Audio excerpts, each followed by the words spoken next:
Welcome back, Munchies. Chapter 2 throws Kael deeper into the ugly side of Ashgarde Reach, where survival is messy, power is dangerous, and the universe apparently has a terrible sense of humor. What do you think of Kael's first real step toward power? Content warning. Contains mild profanity, dark humor, fantasy violence, mature themes, and intense atmosphere. Intended for teen and adult audiences.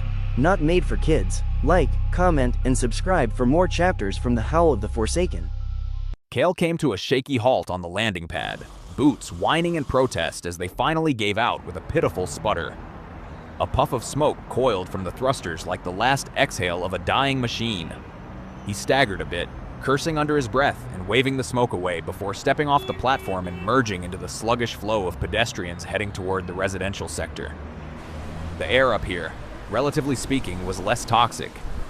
Cleaner, thanks to the steady stream of wind currents that threaded between the ancient, sky-piercing towers. It didn't reek of metal rot and monster spores, so Kael popped off his rebreather and let it hang from his collar. For once, he could breathe without his lungs throwing a protest march. Didn't mean he let his guard down. Not in this part of the Reach. Pickpockets, dealhounds, and gang spotters clung to the edges of crowds. Kael's eyes flicked around, shoulders tense, hand near the concealed blade at his back. He wasn't in the mood for another friendly mugging today. He wasn't in the mood for anything, really. His building stood under the territorial piss line of the Bloodhowl Syndicate, an outfit that owned this entire stretch near the Howling Grounds, a former industrial wasteland now drenched in the screams of brawls and beasts. Total no man's land, unless you had claws, cash, or a death wish. At the top of the heap sat Fenric Chains Mar, an exiled noble from the Lycan Empire who'd traded velvet cloaks and political parties for blood pits, mutant juice, and a throne of rusted bones. Kael had never met the guy personally, thank the stars, but he'd seen the aftermath of someone who pissed Chains off. Spoiler, there wasn't much left to identify.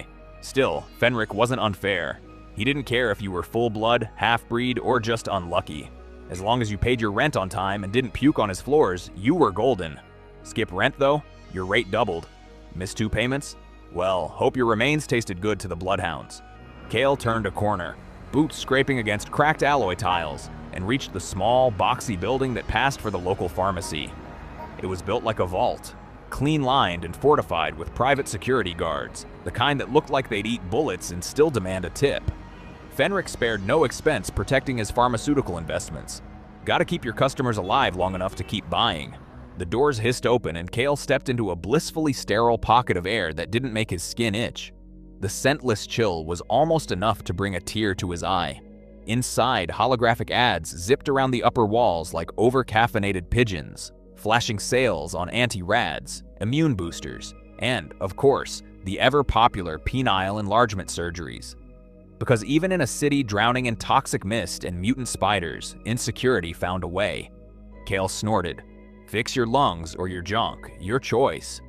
He made a beeline for the shelf lined with rebreather filters, snagging a 6-pack with a muttered curse. A full dozen would have run him 40 credits, and that was a luxury he couldn't afford, not unless he wanted to live in a dumpster behind a noodle stall. At the checkout, he slapped the box onto the scanner and raised his wrist. The flickering teal holo display blinked his meager balance back at him. 234 credits. A gentle subtraction later, he was left with 214. He didn't even glance at the pharmacist, just scooped the box and headed out, back into the diluted nightmare called home. He took the long way back, letting the walk burn off the irritation still coiled in his chest. The streets hummed around him, neon signs flashing half-broken promises above twitchy crowds and broken lives. By the time Kael reached the steps of his apartment complex, a leaning tower of patched metal and flickering lights, he mentally ran the math. 214 credits. Rent? 200. Leftover? 14. 14 pathetic credits to his name. Enough for a pack of instant noodles and maybe a third-hand toothpick. So much for being fourth in line to the damn Lycan throne. He laughed, dry, bitter, and hollow. It echoed off the concrete stairwell like a joke no one else found funny. This scene break is brought to you by the Sassy Scribe.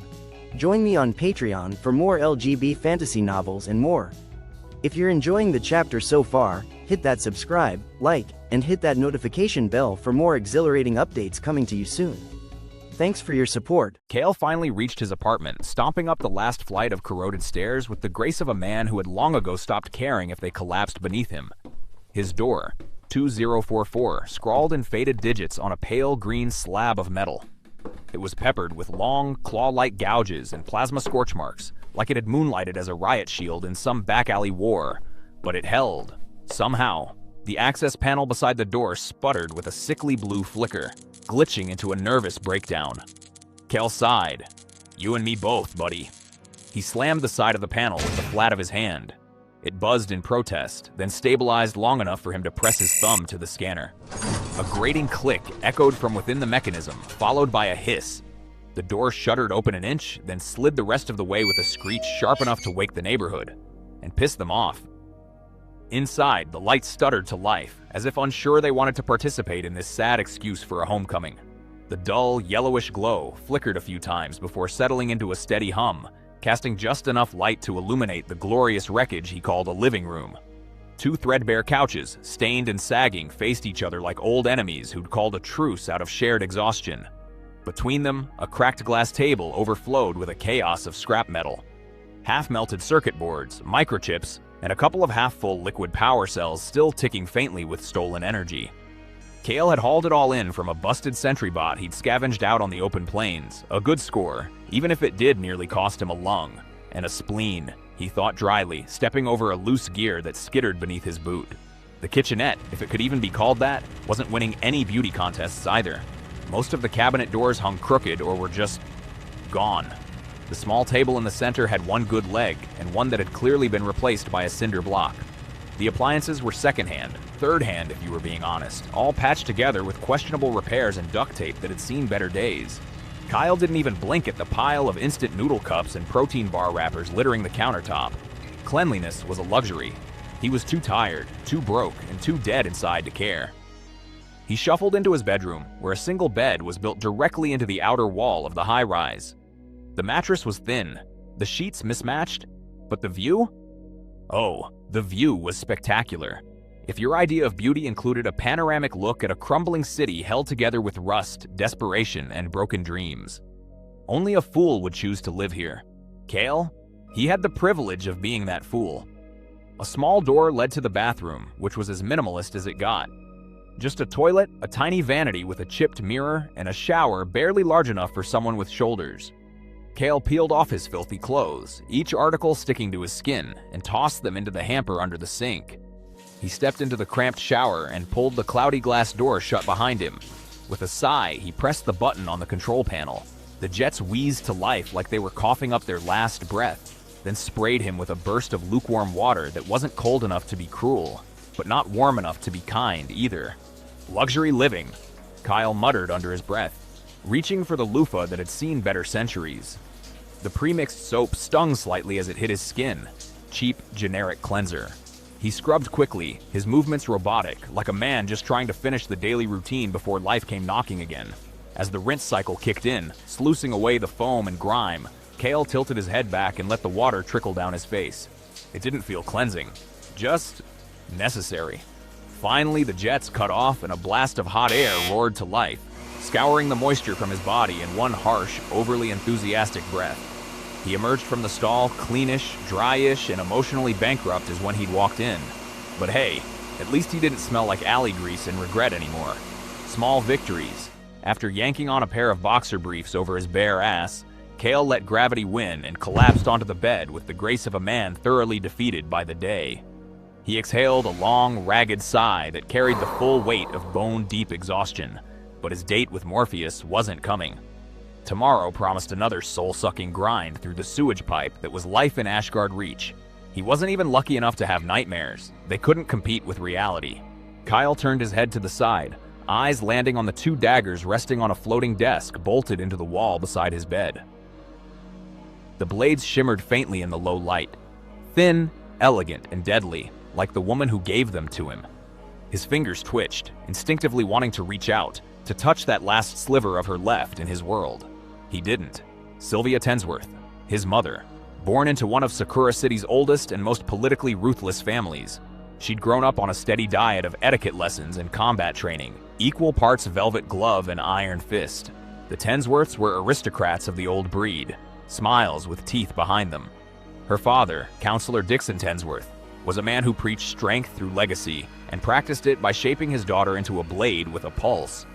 By the time she was 18, Sylvia had carved her name into the political sphere as the Pale Flame, a prodigy whose arcane fire magic didn't burn red like normal mages, but cold, silver-white, like moonlight caught in gasoline. She was a weapon in a ballroom gown, deadly and composed, with eyes like polished silver and a stare that made grown men flinch. She could end you with a word or a flick of her wrist.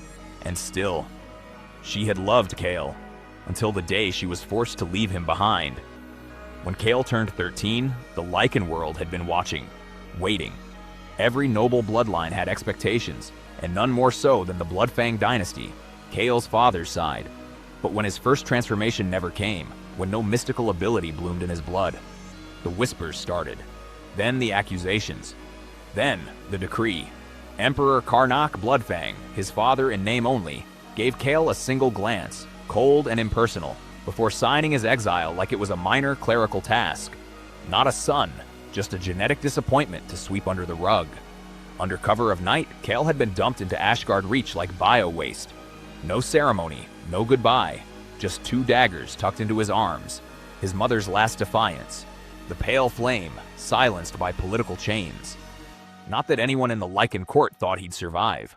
Why would they? In their eyes, he was already dead. An embarrassment erased. And maybe they were right, because some nights Kael wasn't sure if he had actually survived, or just kept breathing out of spite. End of Chapter 2.